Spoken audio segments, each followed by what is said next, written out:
Welcome to the Artists Index. I'm Scott Bishop, your host for this episode. I'm a New Bedford-based singer, songwriter, and sound sculptor making music under the name Scapegoat. I also present the live concert series, Unexpected Music, which features South Coast musicians performing in non-traditional performing spaces around New Bedford. The In Focus podcasts are generously sponsored in part by Heavenly Spirits Importers and funded in part with grants from the New Bedford Cultural Council and the Fairhaven Cultural Council, local agency supported by the Mass Cultural Council, a state agency. I'd like to invite our guest to introduce himself, spell his name, and talk a little bit about what he does.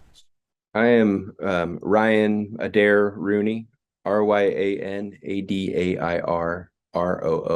Rooney, and I am a musician, producer, composer, visual artist, sound engineer, among other things.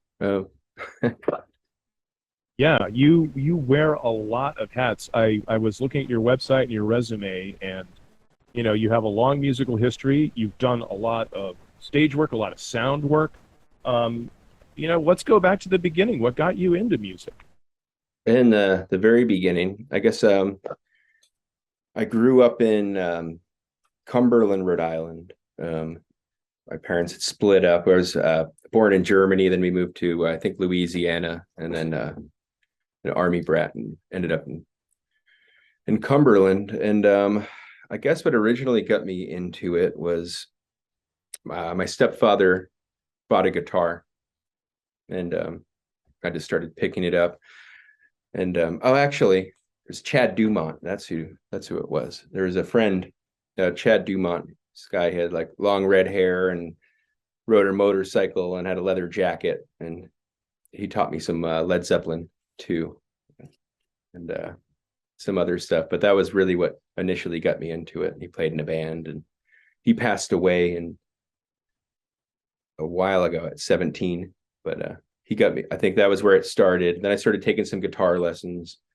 I found this guy Angelo Lani, who was kind of a jazz player in Cumberland, and he played with all kinds of. I was really into surf rock, and he had toured with the Ventures as a session guitar player. So I guess that Angelo is kind of where it all really started, where it became a serious endeavor. Other than that, I think I found an organ on the side of the road one day. What? Just a random, like a Lowry or something with the drum machine, and and took a skateboard and put it on the skateboard and rolled it home, and just annoyed everybody for a long time. And got a 4-track and was recording nonsense on that. I mean, musically, you've been working in like recording for a long time. It sounds like you're a multi-instrumentalist, because I remember seeing you perform at the Drawing Room in New Bedford in May for the Aha Mini concert. It's like, here you are with this. It looked to me like a hybrid bass and regular acoustic. Plus, you had the kick and the hi-hat. This thing right here, it's this was a custom-made thing. I've been playing like a lot of baritone guitar, which is nice for solo, because you can play the bass and melody kind of simultaneously. And so this was sort of an idea I sketched out on a notepad, and a friend who's a luthier, kind of an experimental luthier in Providence, decided to make it. So that's where that thing kind of came to. But as far as music goes, I studied some guitar, but I just really like to make noise and sounds with whatever I can, whatever I can get my hands on. Listening to your recordings, I mean, sound is like a very serious focus. And when you mentioned surf, it kind of fell into place for me, because I was like, it sounds, I mean, you could say retro or vintage, but it also sounds like it's not an anachronism, but like those low notes on the guitar, that kind of surf thing, seems like something that carries through a lot of your work. Is surf, I mean, not just the Ventures, but I mean, surf music in general, a big influence? Initially it was. So my older brother, Kyle, was playing in this punk band with some friends called the Corporates in Cumberland. And I was taking guitar lessons, and then everyone was into surf rock and punk rock. So that's where the Ventures thing sort of came into play. But then the way that Angelo sort of approached it was all these songs are jazz tunes that are sped up and 4/4. These are all standards. Like he brought out the book and like Apache and Wave and all of these songs that are they're, kind of jazz tunes. So I sort of took that approach. I don't know, I guess surfing things a little bit. So, but yeah, definitely into that. I never learned to surf properly, but I like to boogie board. That's probably true of a lot of surf guitar players. Like, Brian Wilson never learned to surf. Funny, the guy I think of as like it's not surf instrumental, but the classic beach guy, Beach Boys. Funny.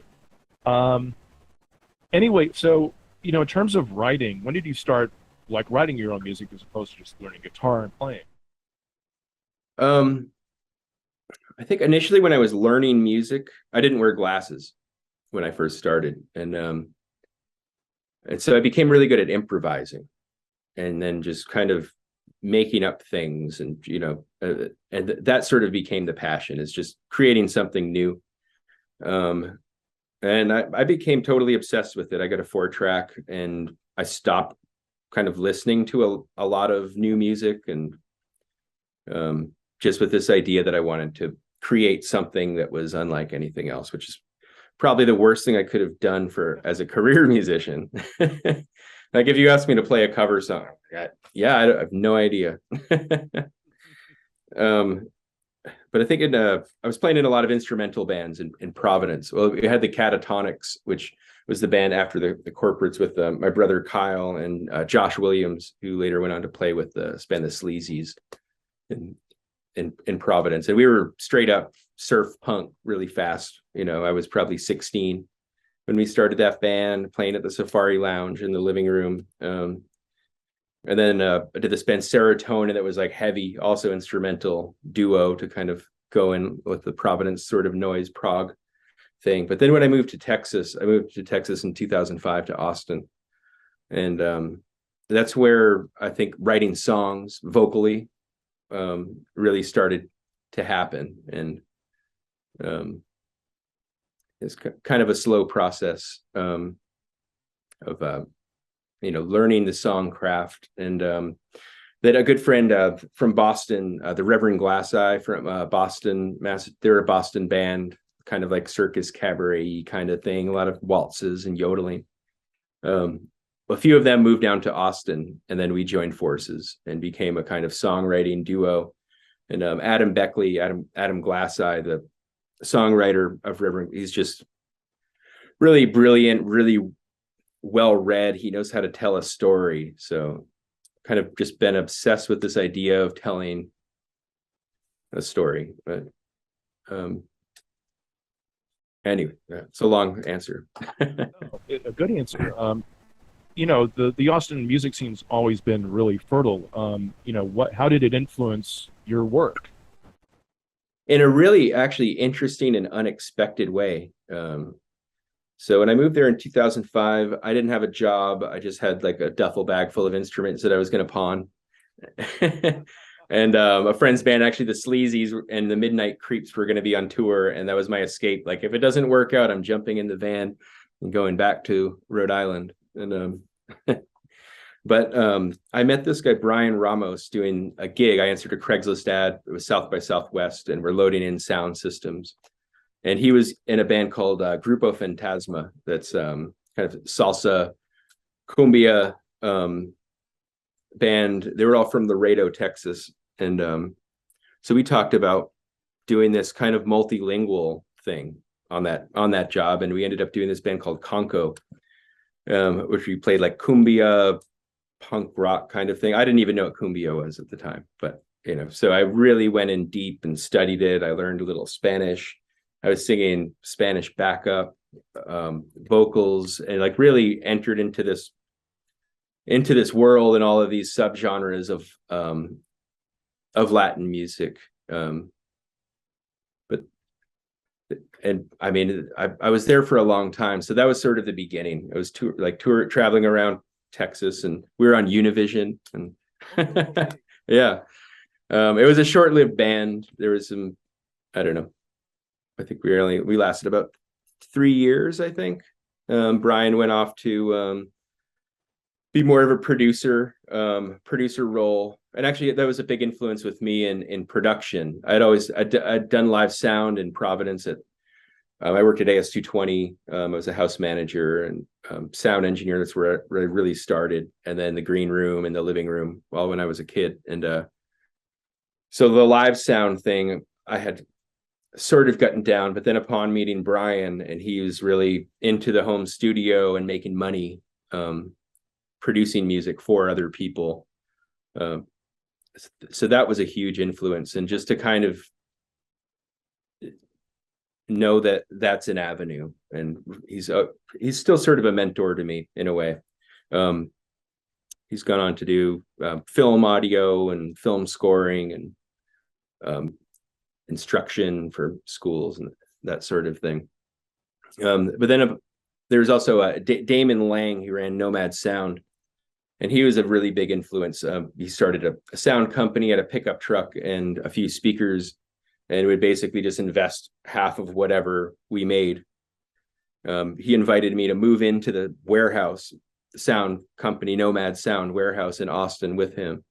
And we just started buying gear and doing shows, and kind of became really reputable as sound engineers. And people started wanting to take us on tour, and just kind of built this reputation. The company's now, I think, like 50 employees or something like that, in 2 locations in Denver and or outside of Boulder and Austin. And that got me into, I think the bands that I ended up meeting and touring with. So in Austin, the bands that was White Denim was a band that I was working with a lot.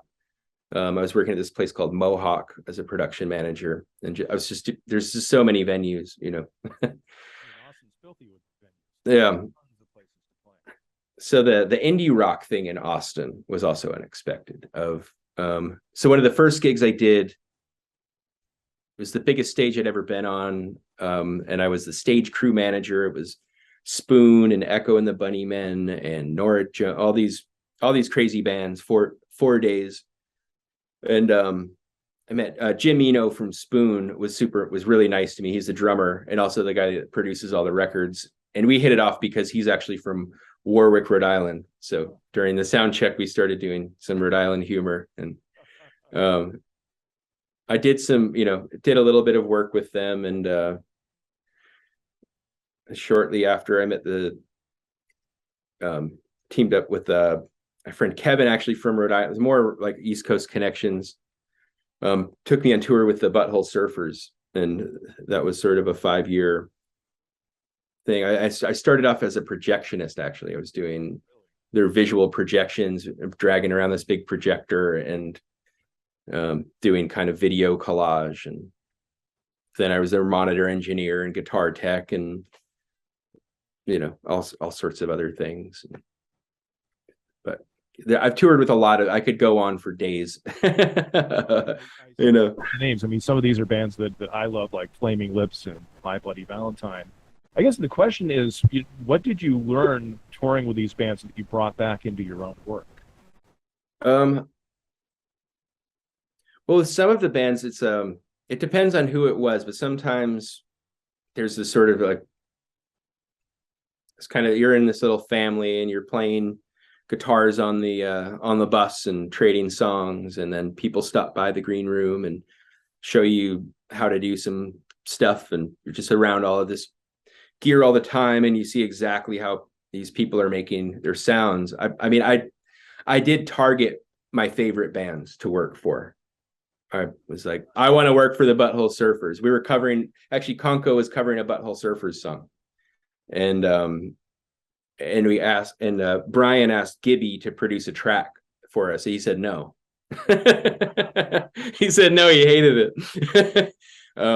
He should have you got to ask Paul. You get an honest reply too. That's good. And so honestly, they weren't really that much on my radar. And then this started happening, and then the next thing you know, so learning that musical style.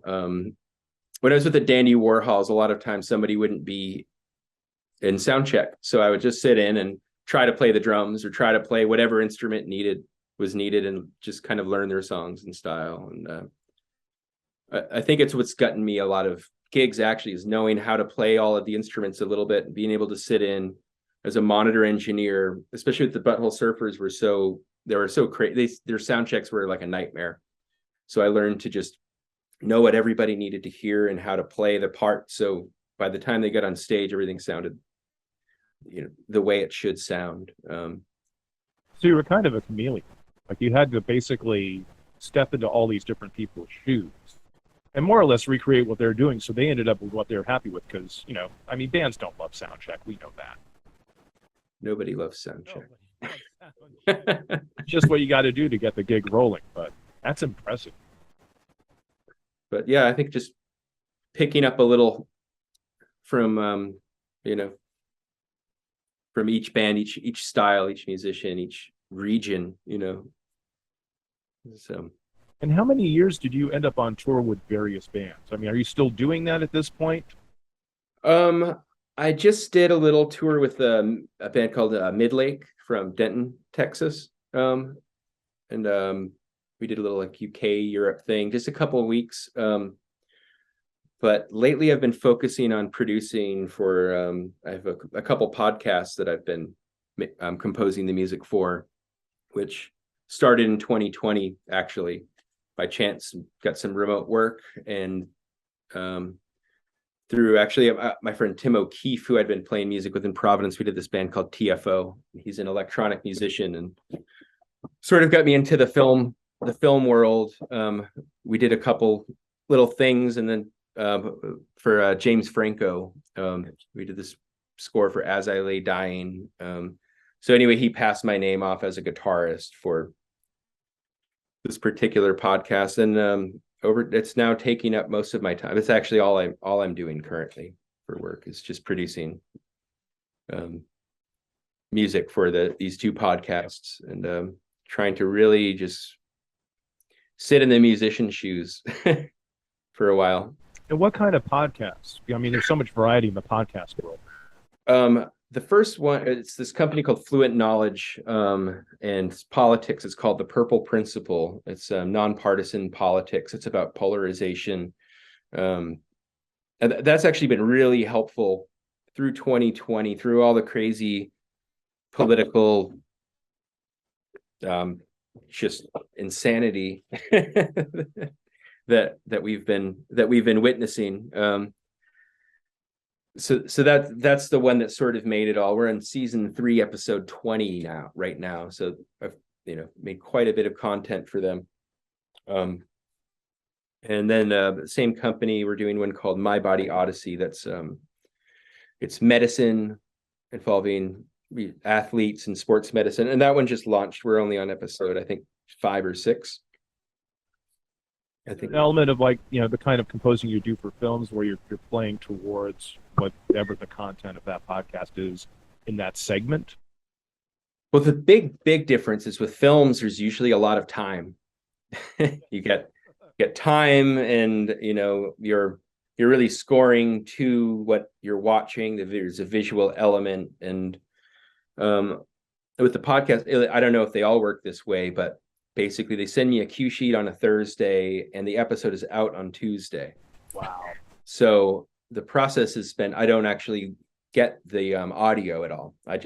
They send me cue sheets that are like moderate tempo with guitar stripped down, maybe drums after 10 seconds. At this point, this happens. And then I do my best to sort of make that happen with whatever instruments I need. So my little niche, though, which is I record everything from A to B, the whole entire track. I try not to use I don't really use samples. I use actual drums, and my drumming skills have actually improved quite a bit. So you basically have 4 days to turn around. I mean, how much music, over the course of that podcast for that episode? It's usually about 4 to 5, maybe sometimes more. There's been as many as 9 cues, and I'll try to give 2 to 3 ideas. So, I mean, they're getting 40 files of music usually. Incredible. Yeah, I'm thankful for it. I mean, I'm just scraping by, but Still, to be able to make a living, whatever living off your music is impressive because most people aren't able to do that. I'm not able to do that. Most of the people I talk to aren't able to do that. Like we've all got some form of day job. So, it is your day job, however well you're doing. It's a heck of an achievement. yeah, I have been working as a carpenter since I came back up here at the end of 2020. So that was helping quite a bit. But then the production stuff, it started getting a little bit busier. And now it's like, well, I've got Monday, Tuesday, Wednesday now free. And, I would like to, I'd like to not do carpentry on Monday, Tuesday, and Wednesday if I can help it. Well, do you work on your own stuff? And if so, does doing the podcast work in some way or another feed into it? I do. Yeah. I have always kind of made my own music. Most of it's on Bandcamp currently. I had an issue with Spotify a while ago. I had about 6 albums on Spotify of all different genres and weird stuff. And I had some issues and it was taken down. So I'm just releasing singles on Spotify. And because of the podcast work, I'm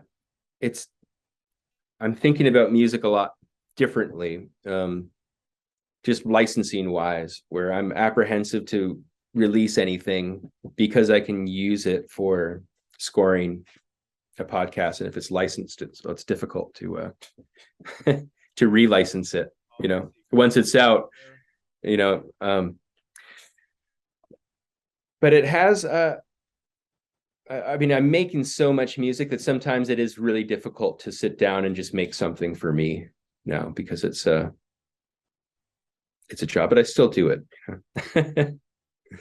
Every once in a while. I've been painting a little bit more in between. I take little breaks. So when I've had 4 days of making music, and I sit down, and even just like hearing anything can be really abrasive. So I sort of paint more as like a therapeutic thing than trying to be a showing successful visual artist. But my walls are getting full. Well, you did start out with that interest because you did go initially to, I think, to RISD, right? I did those I went to a high school called School One in Providence and was really focusing on painting was actually what I was really into, and was trying to go to RISD and or trying to go anywhere really, but I won this small scholarship to do some kind of RISD continuing ed. So I took a couple classes, but then stopped there, and it's just too expensive. Couldn't take out the loans, but I started working at AS220, like right out of high school in 2000. And I think that really put me ahead of the curve. I was running the youth organization. There it was the very beginning stages of AS220 youth. And if you're not from Art Space 220, it's the longest running nonprofit arts organization in the US. So that I was really lucky. That's where I learned how to do sound. That's where I learned how to use a projector, how to use a lighting board, how to book shows. I did, public speaking. I was hosting an open mic. I was just so active at a young age. I really just had to be on my toes. My schedule was full of everything from teaching classes at a training school to painting a mural to teaching music classes. I mean, I was an assistant teacher for all these classes, so I was basically a student. There wasn't much of an age gap between myself and the at-risk youth that were in the program.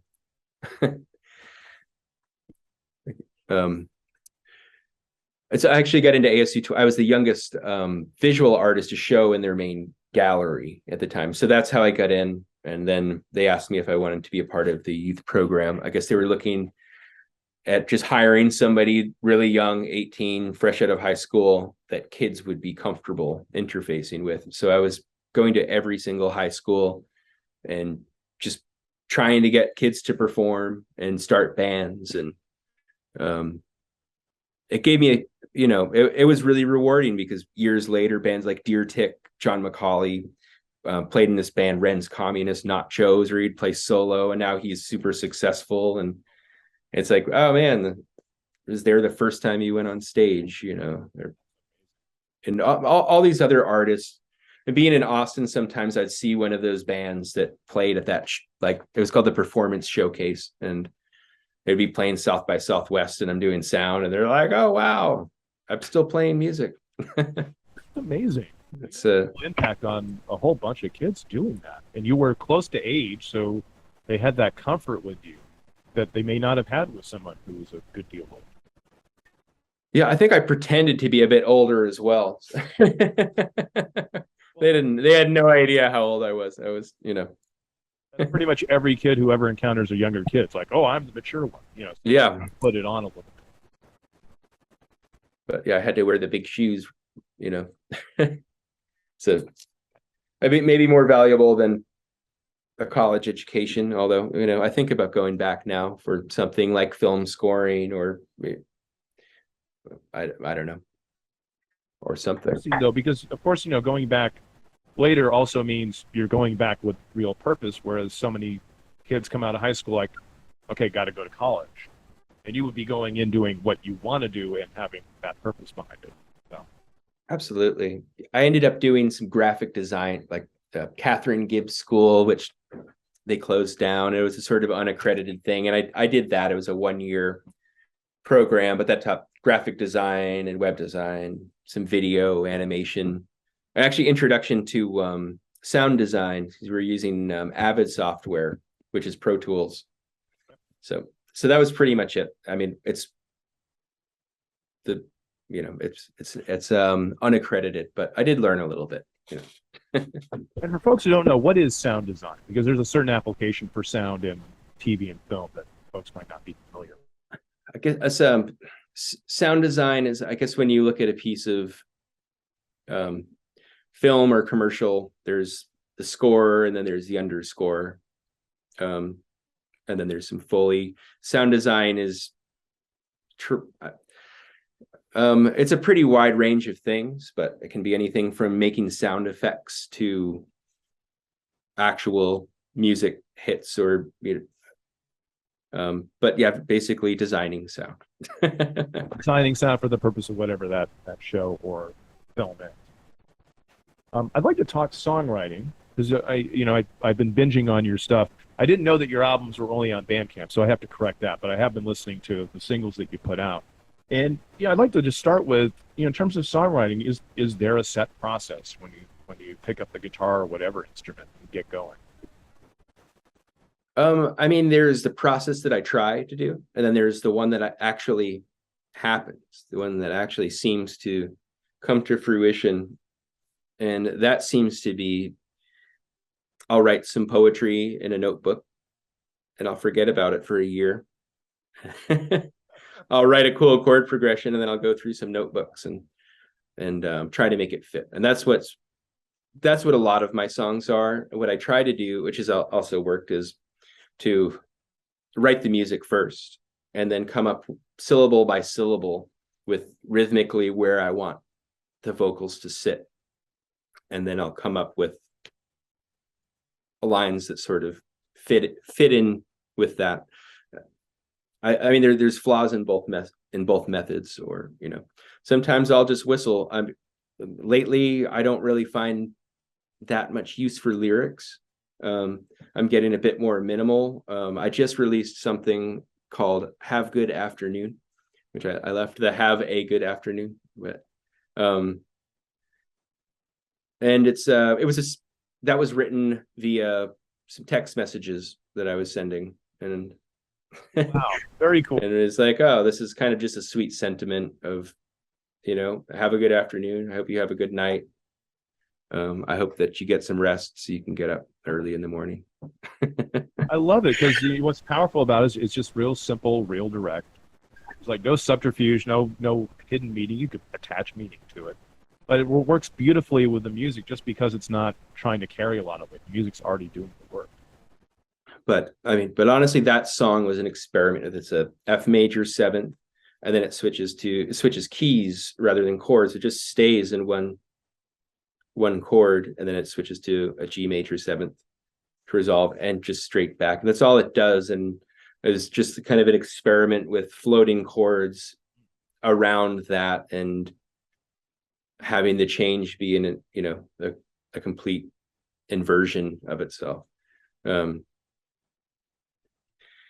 I mean, I put out a whole record of instrumental track, actually 2 of them. It's called Second Generation Appropriation. There's volumes 1 and 2. They're just on Bandcamp now. There is a single called Soundtrack for Another Day or something. Is that what it's called? Yeah. So much music you can't remember the titles now. Yeah, I mean, I have been making quite a bit, so.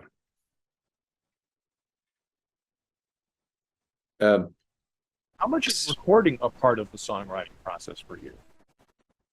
That's what I was just trying to put into words. Actually, I usually go. Excuse me. Recording is so much of the songwriting process to me. I just record immediately. I record every idea immediately. On each of my hard drives right now, I probably have like 200 unfinished songs or ideas. I record every idea. And it's sometimes just like the notebooks I'll go through on a day, and I'll go through what did I make a year ago? What did I make in January? And how can I update that? And how can I refine that? Or just to kind of go through the ideas and see which ones are worthwhile, and see if they have a place or a use. Do you find it's easier to evaluate them once you have some distance?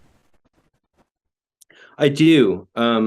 It depends on what it is. Sometimes I'll just make something in a day. Have Good Afternoon I made in a day. And other songs, like there's the album Wash Away, which was a studio record I recorded in Marfa, Texas. And that was to reflect what I sound like live as a one-man band with a kick drum, a guitar, and vocals. And that's all my oldest material. Those are all songs that were that lost notebook method.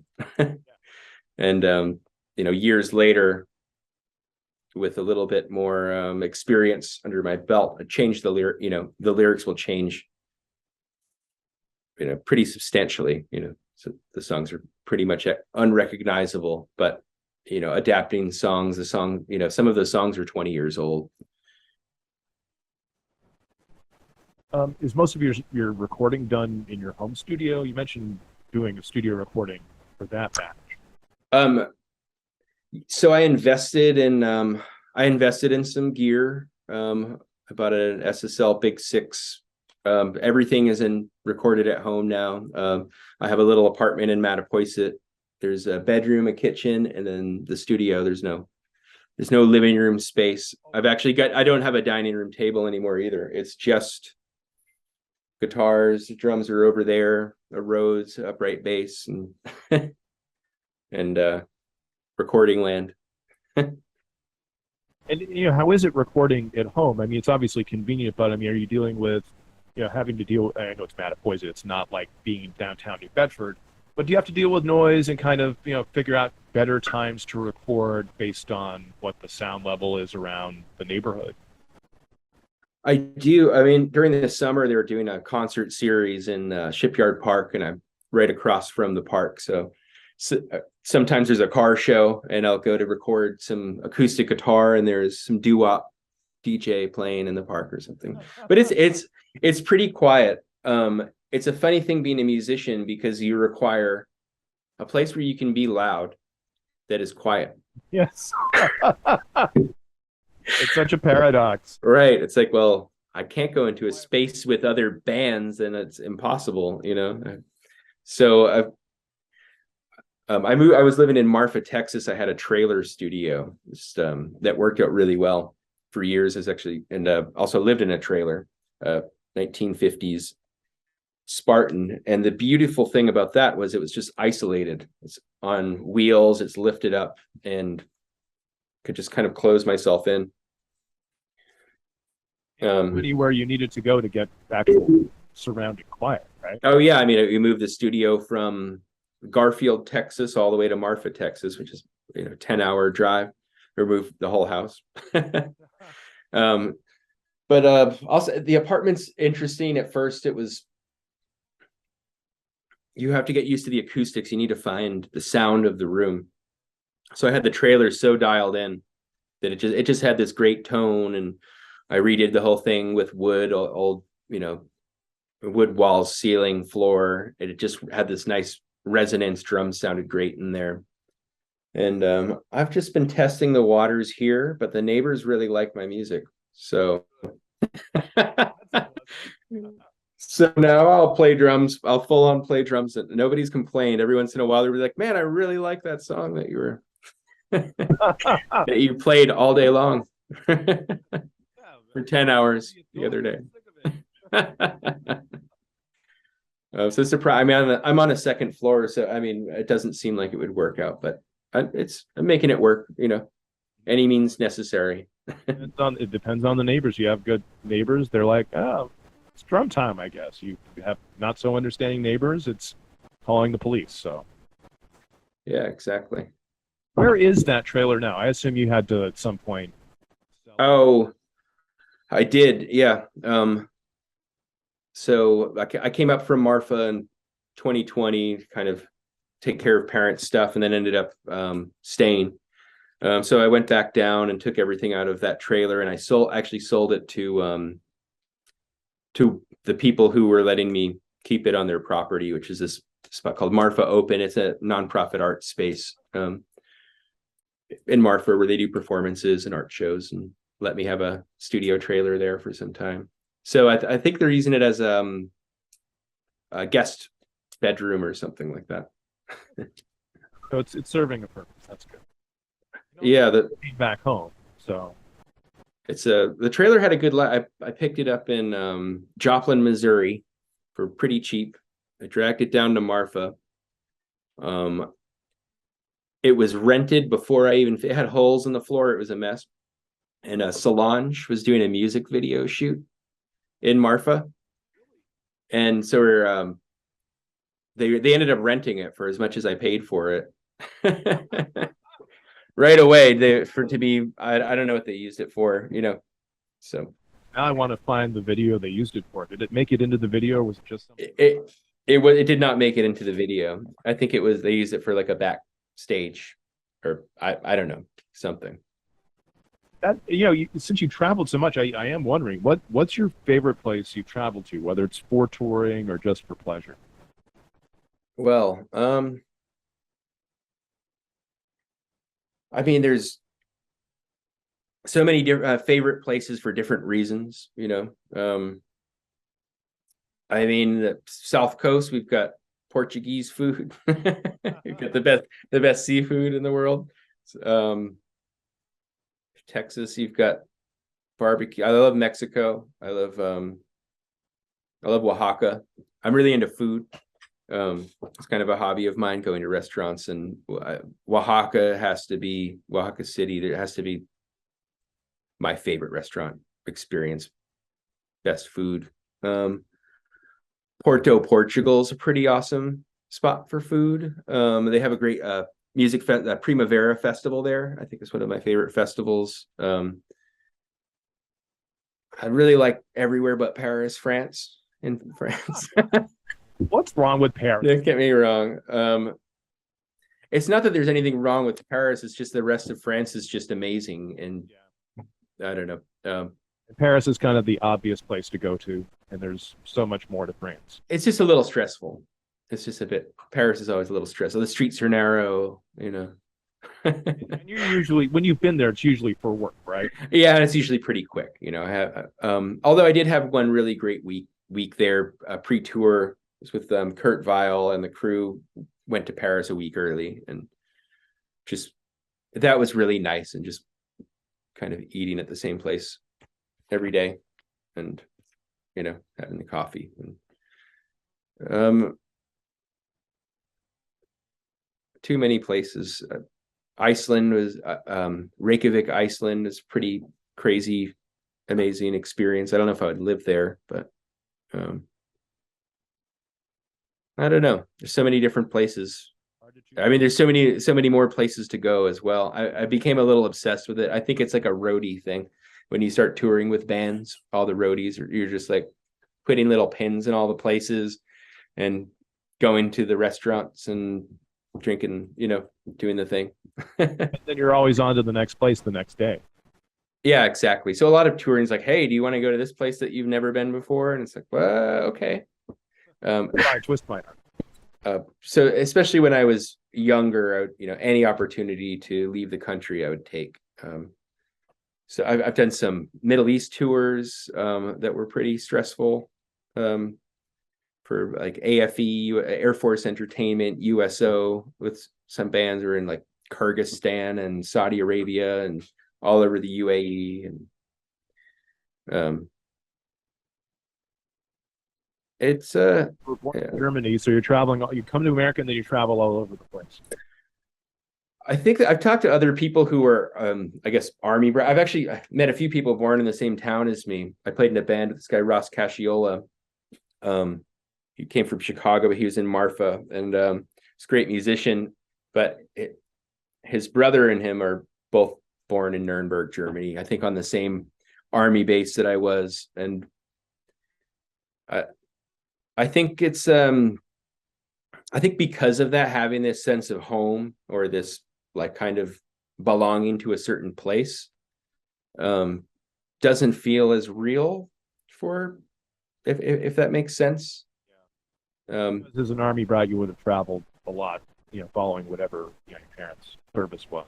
Because I'm the last kid of a Navy brat dad, who had kids in California, then bounced to Staten Island. I ended up being born in Newfoundland. Oh, wow. Which was right at the end of his time in the Navy. So I didn't actually experience the bouncing around.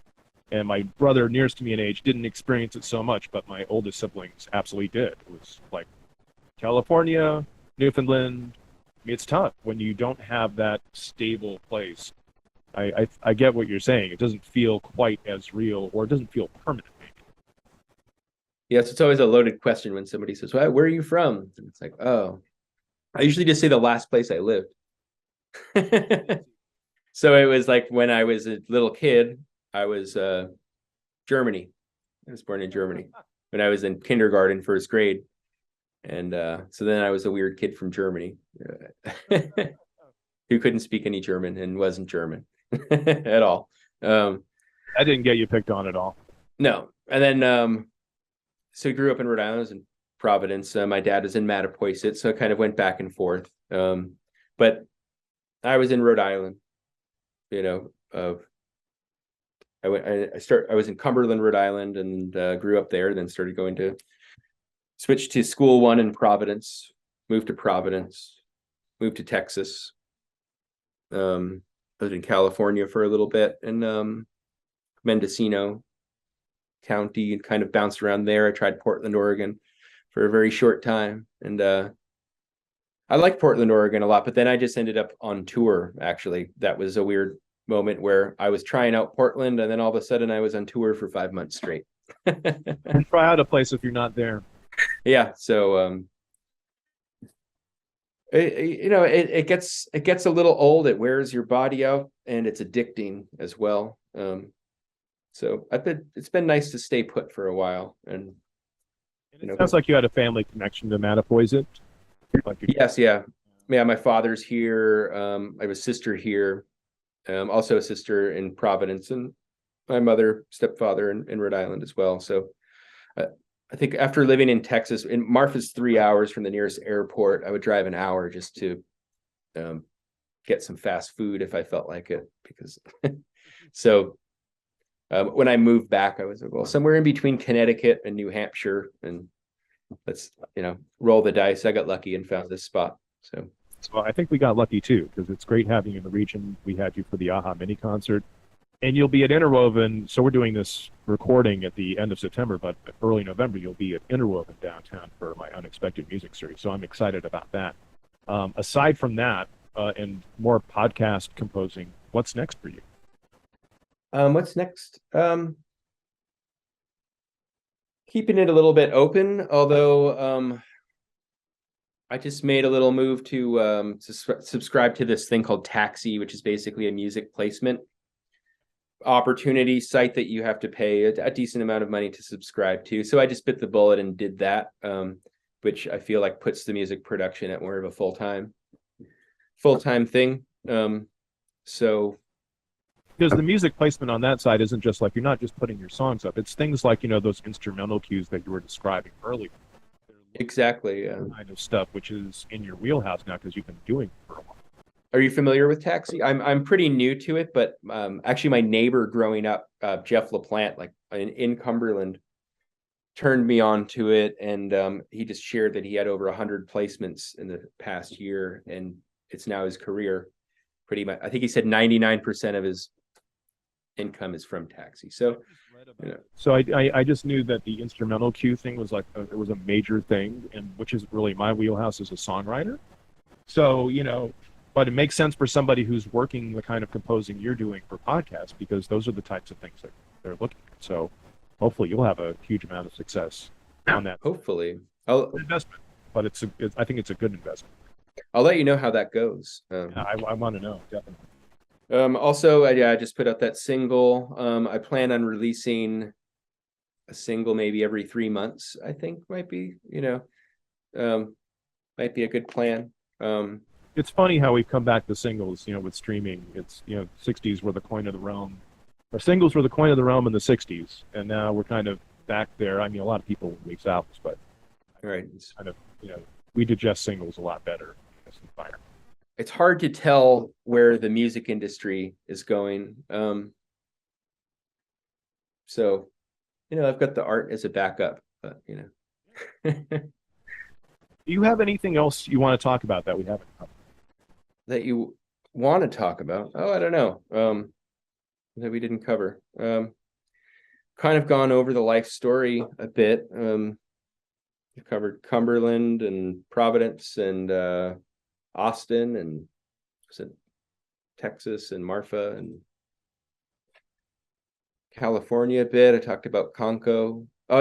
This was an interesting experience. I did this band called Orphan in the Afterlife in California, in Mendocino, in like the Humboldt area. And I had just come from doing a lot of international tours and really serious, high profile stuff, and ended up there and just like in the woods off grid practicing with a generator. And this woman, Jessie, DIY booked this tour through the mail. Through the mail. And we took 2 cars and did this like 3-month long tour that was actually really successful. I don't know. I don't know why I wanted to bring up Orphan in the Afterlife, but that's an amazing story. Booking a tour through mail, like nobody does that now, but you did. Yeah, all the bookers were like replied like, it's the only piece of mail I've ever received ever.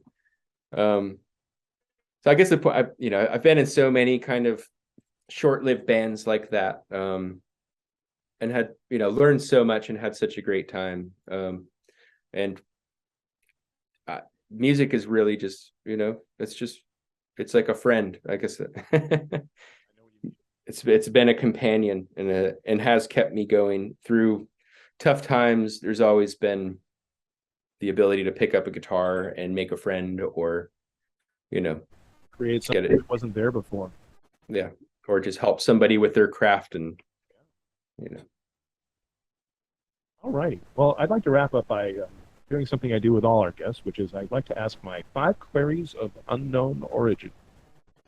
So, okay. What is your first musical memory? My first musical memory.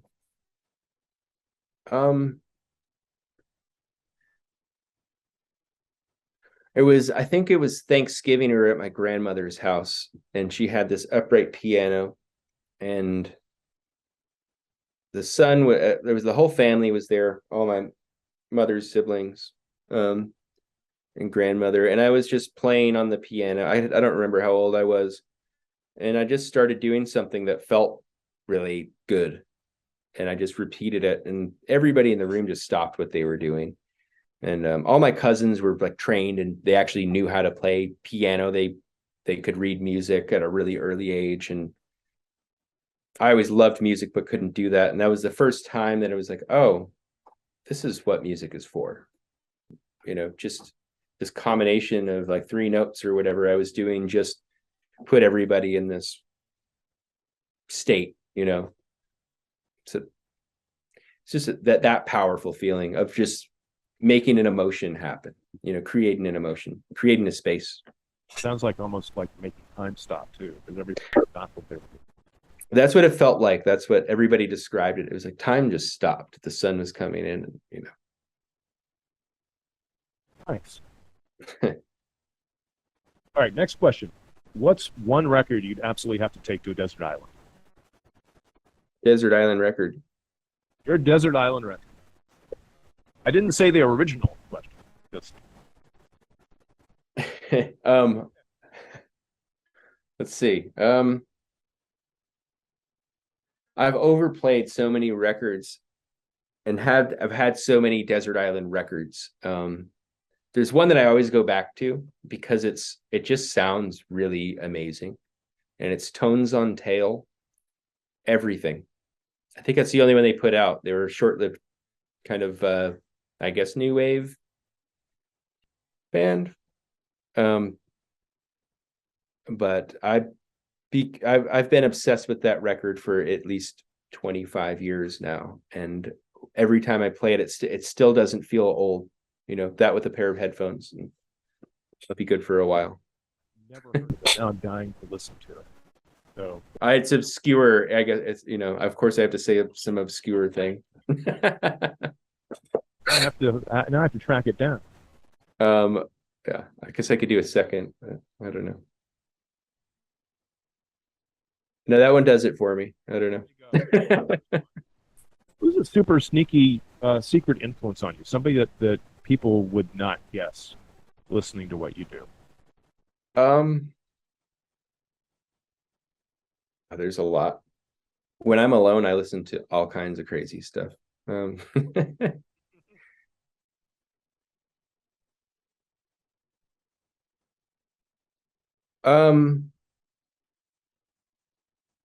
Oh, there's so many. This is, I'm going through so many different genres.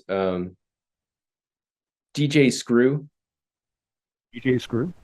DJ Screw. And this like idea of, I don't know. I went through this big DJ Screw phase.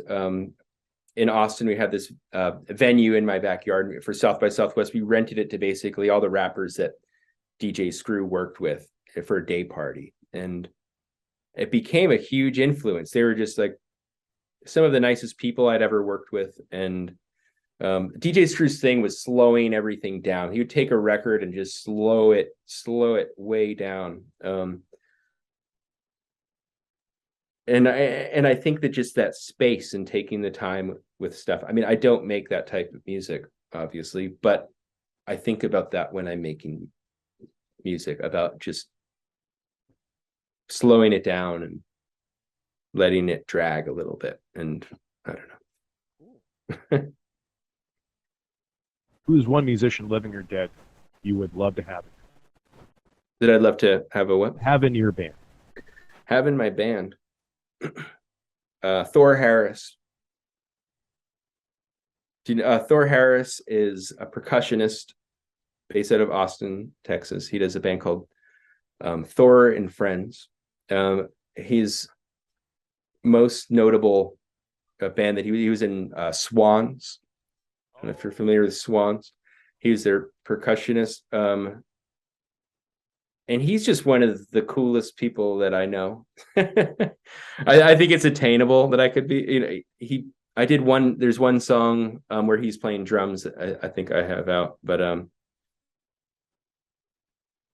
he's just like a spiritual leader type of guy. He wrote this book on depression and his battles with depression, and would do this performance based on it. And he's just this he plays marimbas and Thor and Friends, and he's just one of those people that's just, he's got the fame. He lives in this house. He built it himself. He's always working on some crazy thing. I don't know. I think I've toured with so many bands that I just picked the nicest person I could think of. Hey, it's pretty valuable to have nice people in your band. It makes the, you know, making music and particularly if you have to play with them, travel with them, it's a lot easier with nice people. I think it's the most important thing, actually. Last question, what is your South Coast happy place? South Coast happy place. Um, just because it's really easy for me. Right across the street from me in Shipyard Park, there's these the sort of the rocks, the barrier rocks. I like to walk around on those rocks. I did when I was a little kid as well, and I was there today picking up little stones. That's kind of my happy place. Well, Ryan, thank you so much. This was a great conversation. I really appreciate you joining me on the Artist Index, and I'm looking forward to what you do next and to our show at Unexpected Music at Interwoven in early November. I'm excited to see you play again.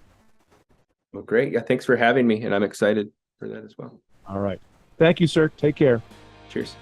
Thanks for joining us for another In Focus podcast, which is generously sponsored in part by Heavenly Spirits Importers and funded in part with grants from the New Bedford Cultural Council and the Fairhaven Cultural Council, local agency supported by the Mass Cultural Council, a state agency. I'm Scott Bishop, and thanks for listening to the Artists Index.